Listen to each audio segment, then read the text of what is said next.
Hello, beautiful beings of light. My name is Monica. Welcome back to my channel. Today's video, we're going to be breaking down the occult symbolism that was displayed during the Travis Scott Astroworld music festival that occurred on November 5th. So in case you haven't heard about the Travis Scott Astroworld music festival and what happened, it ended up being a terrible tragedy. The last I heard, 8 people were confirmed to have lost their lives during the concert. Hundreds of people were injured and dozens were critically injured, including the youngest being a 10-year-old boy who at this point I'm not sure if he has pulled through or not. So with that being said, I just also want to send all of the victims and all of the survivors and their families as well just some love and some light and some healing energy.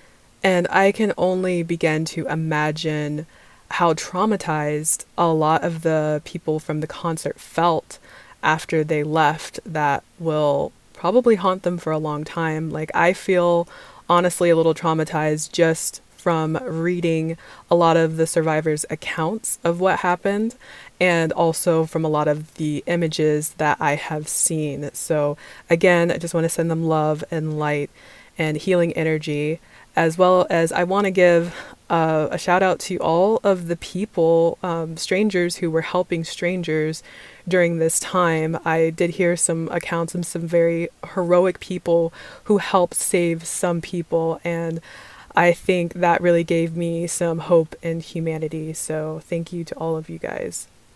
All right, let's dive into the video.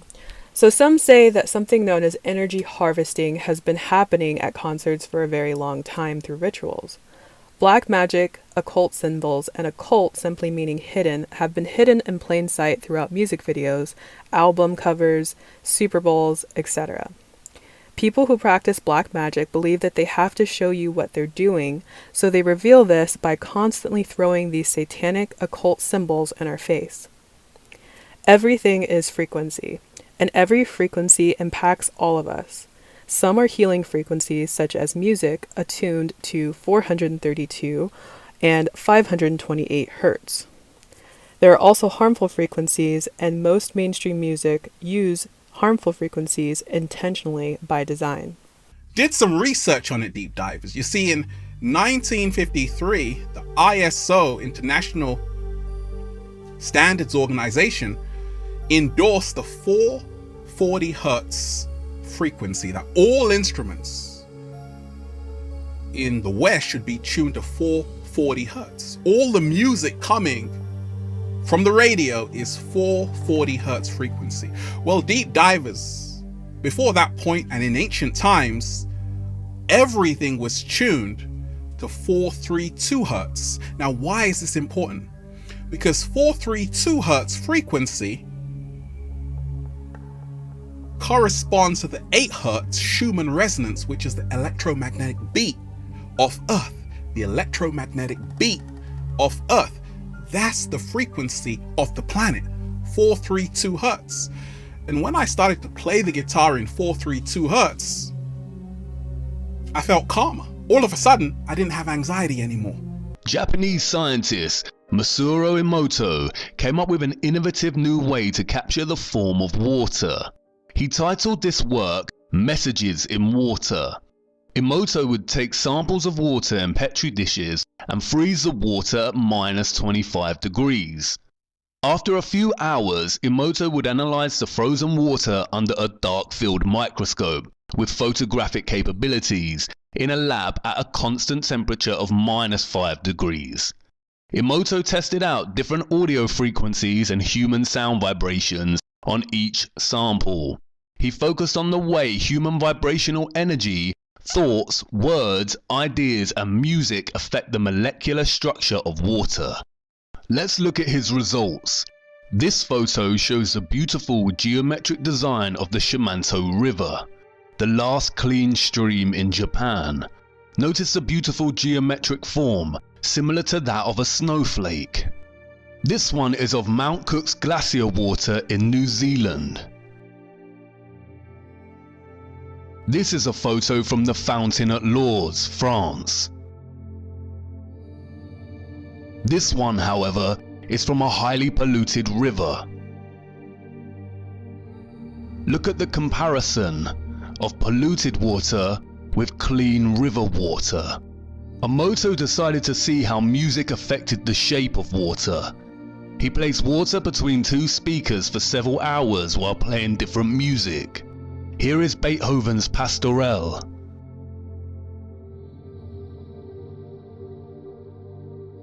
This one is Bach's Air on the G string. This one, Chopin's Farewell Waltz. This one from Generic Healing Music. Look at this shape produced by the Kawachi folk dance. This one shows the result of heavy metal music. Like before, here is a comparison of metal and healing music. Our bodies are mostly made of water. So when we listen to music, the water in our bodies starts crystallizing based on the sounds of the music. Then you add the lyrics on top of that, which are mantras or spells. Every word we speak is a spell, which is why they call it spelling. And I will link my video above on this topic. So as a result, we have these harmful frequencies in music, layered with mantras or spells, layered with black magic and occult satanic imagery and rituals within many mainstream concerts, album covers, and music festivals. So the research that I found is mostly going to be coming from vigilanttcitizen.com, which I will leave a link to his article about the Astroworld Festival. Some of it is also from survivors' accounts of what happened that I read. Some of it is also just my own interpretation. 50,000 people attended this concert, and some of them had described the music festival in terms such as dark and hellish, and others as like literally knocking on the gates of hell and feeling a dark energy. So the first thing I want to go over is just the title of Astroworld in general. So Travis Scott said that he named Astroworld after the theme park that closed down in Houston in 2005. What I believe is that Astroworld actually stands for astral world, such as the astral realm, which is where I believe we go every single time we go to sleep. Our souls end up in the astral realm or the astral world. And that is a world that I believe that has angels as well as demons. There are very light energetic forces and there are very dark energetic forces, which is why I believe we have really good dreams that we interpret as good and some that we interpret as really bad, such as nightmares. So some symbolic things to note are the festival took place on Kris Jenner's 66th birthday, and Travis Scott is dating Kylie Jenner, and Kris Jenner is her mom, which I think almost everybody knows that by now, but just in case you didn't. And I know some people will say, well, 66, so what? That's just a coincidence. But people who celebrate black magic and do a lot of rituals, they're very, very, very strict about the rituals and numbers, dates, times, places. It's all very aligned. And 66, 666, although I don't think personally that I consider it an evil number or any numbers evil, I believe that, even 666 can be an angel number, but some people do have different symbology for it. Travis Scott's girlfriend Kylie Jenner posted a bloody pic on Instagram on October 11th to promote her cosmetics line. Celebrities and the elites are obsessed with doing these bloody photo shoots and music videos. Many people and fans claim it's just art, but I personally don't see how bloody sacrifices are considered art, no matter how sexy they try to make it appear. It's beyond creepy to me and feels like it's representing something very dark and disturbing. Another thing to note is a couple of days before the Astroworld Festival, Travis Scott released a song called Escape Plan. And there was this tweet where someone said, "This seems like some dark irony after a bunch of people couldn't escape his festival and died." The art that accompanied the song was a spoof of the Weekly World News infamous Bat Boy cover, which reads, "Who knows what lies beneath the surface?" So I'm wondering, are they referring to hell when they say beneath the surface? It also eerily says, "The true dystopia is here, and when the end arrives, it's really the beginning."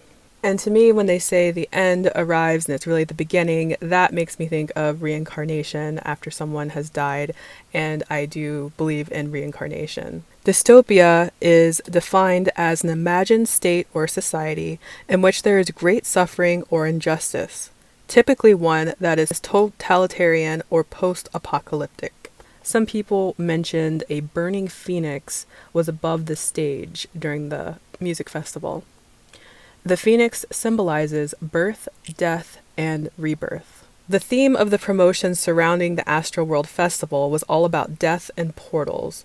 Not all portals are dark or bad, in my opinion, such as yesterday was the 1111 portal, which I think is a very high vibrational thing, but I believe there are light and dark portals, and it just depends on what the intention of the energy that you're putting into it. The O in the word world depicts a portal. At the beginning of the show, the stage was a mountain surrounded by hellfire with a giant all-seeing eyeball gazing at the audience. During the show, the hole in the mountain turned into a spiraled portal. And inside the spirally portal was sometimes displayed the sentence, "See ya on the other side." This was displayed right before all the chaos happened and all hell literally broke loose and people started dying. Travis Scott wore a shirt depicting souls entering a portal and coming out transformed, complete with a set of devil horns. The entire stage was an inverted cross, which led to the spirally portal of hell. The poster displays a large all-seeing eye representing the occult elite watching as people are being sucked into another universe. This image is similar, but with many all-seeing Illuminati eyes watching over the center of dark vibrational energy that alludes to the Astroworld Festival. The Astroworld Festival occurred a few days after Samhain. I'm not sure if I'm saying that right. Samhain is an ancient festival of death and sacrifice. In occult circles, Samhain is still observed and celebrated by sacrificing animals and humans. The entrance to Astroworld is a giant head statue representing Travis Scott. His mouth is wide open, which is very similar to what's depicted as the mouth of hell in Dante's Inferno. In this picture, you can see a statue of Travis Scott in a black cube, and there are large black cubes of Saturn displayed as markers around the world in places where the powerful Luciferian elites wish to display their power, symbolism, and allegiance to Saturn or Lucifer without the general public even being aware of their meaning and significance. I read that earlier in the festival, and this festival was, I think, like an all-day thing. I'm not sure exactly when it started or when it ended, but at some point before Travis Scott took the stage at about 9 p.m., a ton of fans had trampled the barricades, and I'm assuming they didn't have tickets, which is why they broke through, and they all rushed to be towards the front of the stage. Many people said that they felt like they couldn't breathe or even move their arms from their body. They felt like they were gonna pass out and they were going in and out of consciousness. Other people had said that some started acting like they were possessed, and things got very violent. There were reports of someone who was injecting people in the crowd with a possible drug with a needle or a syringe, including one of the security guards. I will tell you, one of the narratives was that some individual was injecting other people with drugs. We do have a report of a security officer, according to the medical staff that was out and treated him last night, that he was reaching over to restrain or grab a citizen, and he felt a prick in his neck. When he was examined, he went unconscious. They administered Narcan. He was revived, and the medical staff did notice a prick that was similar to a prick that you would get if somebody's trying to inject. I believe this may be also what led to more people passing out and then getting trampled. This is a photo of a police vehicle trying to transport a dead or injured person while attempting to leave the venue. I find it hard to believe in this photo that there's so many people who are still recording the concert with their phones and just acting like absolutely nothing is going on around them. There are videos of people begging for help and for the show to stop, but it kept going. In one video, people tried to get the festival staff's attention, yelling, "Stop the show because someone is dying," to no avail. I tried not to watch any of the videos because they seemed very graphic from the previews, but I accidentally saw one where a possible dead body was being crowd surfed out, and Travis Scott looked like he was watching the body while singing or chanting.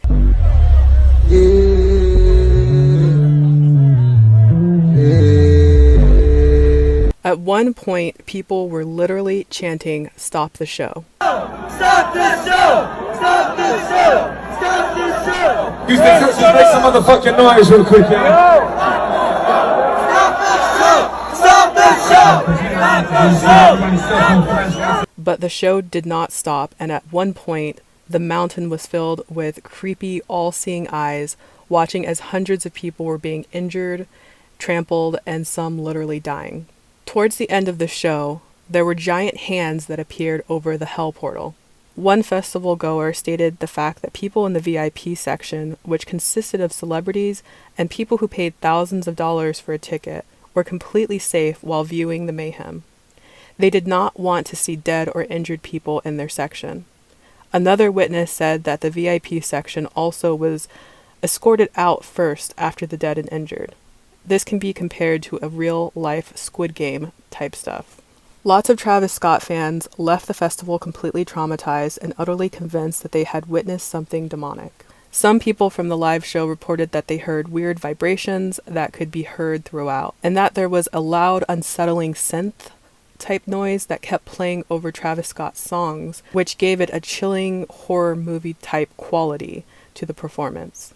So in conclusion, was this show purposely manufactured to turn into a human sacrifice event during the Samhain week? I will let you be the judge for yourself and come to your own conclusions. I also wanted to say that to be safe at public events, if something doesn't feel right at any time, try your best to get out as soon as possible. Trust your gut, trust your intuition, it is always right. And the last thing that I want to say to conclude this video is, although this was a horrific tragedy, and it definitely, like I said, it hit home hard for me. I can really empathize with what the people felt when they were there. Like I said, just from how I felt from seeing images and that one video and reading so many people's stories. But the one silver lining that I can see that has come from this terrible event is that more people, I think, have awakened after the event because it has shined a light on the dark aspects of our society. Thank you all for watching. Much love and light to you all.